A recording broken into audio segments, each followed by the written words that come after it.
I never thought of myself as a senior. Honestly, I still don't. Hi, I'm Wendy. I help women over 50 rebuild strength, confidence, and vitality from the inside out, without extremes, and in a way that fits into real life. And at almost 67 years old, I've really noticed something very interesting. Other people decide how I'm old before I do. They lower expectations, they assume limits, they speak carefully, and yet I'm in better shape than most people half my age. So that really got me thinking.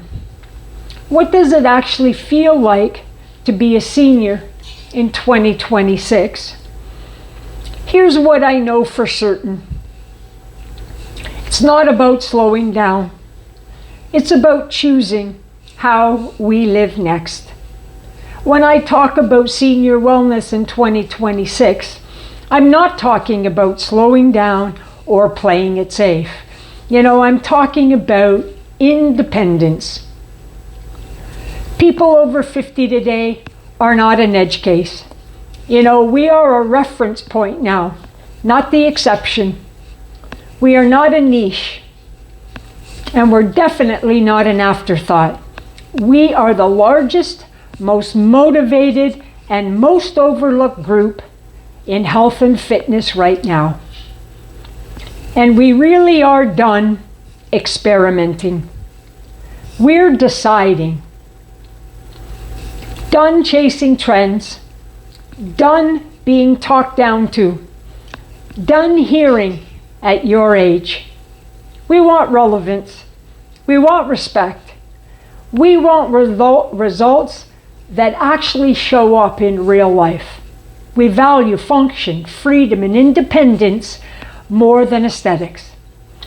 That alone changes what senior life means in 2026. And here's the big shift.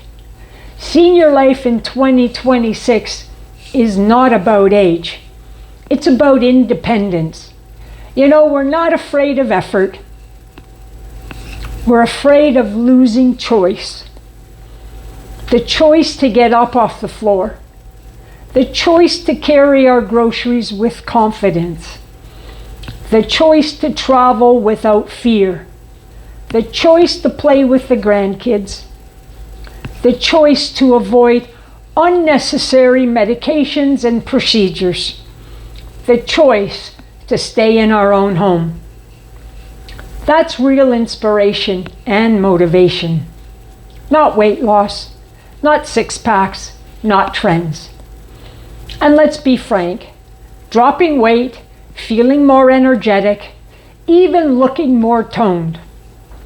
Those can be the side effects of living a strong senior lifestyle in 2026.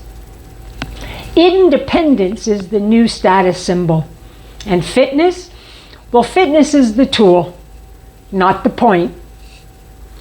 There's another important point that we need to say out loud.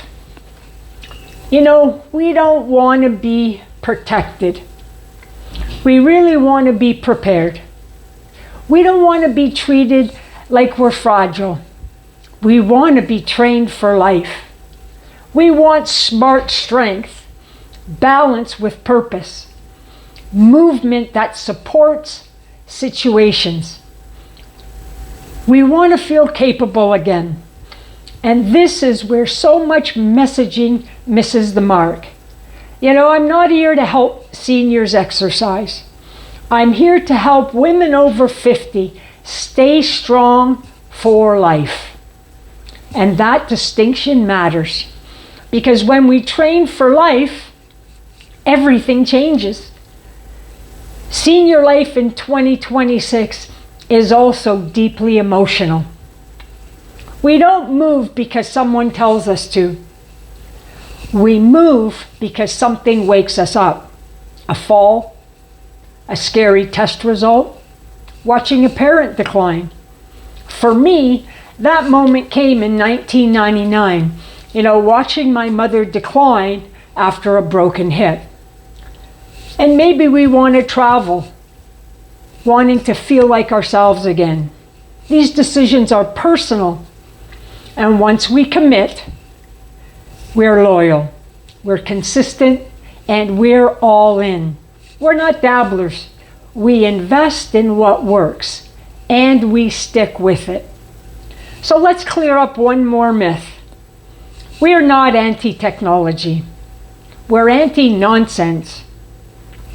We've had smartphones for decades.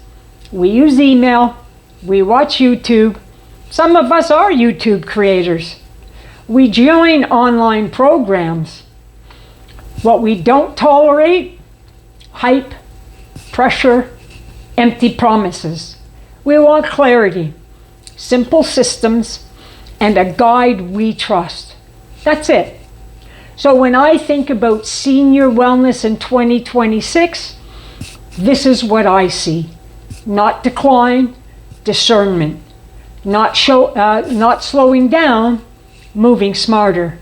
Not chasing youth, protecting independence. We're not a niche. We're the future of health and fitness. And the goal isn't just to look younger, even though that can be a bonus.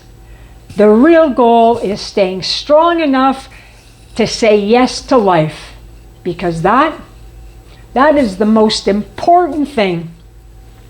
Senior life in 2026 isn't the ending. It's the chapter where strength becomes personal, movement becomes meaningful, and independence becomes a non-negotiable. That's the work I care about. And that's the conversation I'm here to lead. If independence matters to you, this is where to begin. I've created a free guide called the 10-Minute Confidence Habit. It's a simple walking habit designed to help you feel calmer, steadier, and more confident in your body again. No extremes, no pressure, no long workouts. Just start with 10 minutes a day at your pace in real life. You'll find the link below in the description to this video. So please start gently, start where you are. If this video resonated with you, please like, share with someone who might find it valuable, and subscribe to our channel so you don't miss our new content. And it really does help if you like, share, and subscribe. Let other people see about our content and help us grow. I'm Wendy, wendybottrell.com.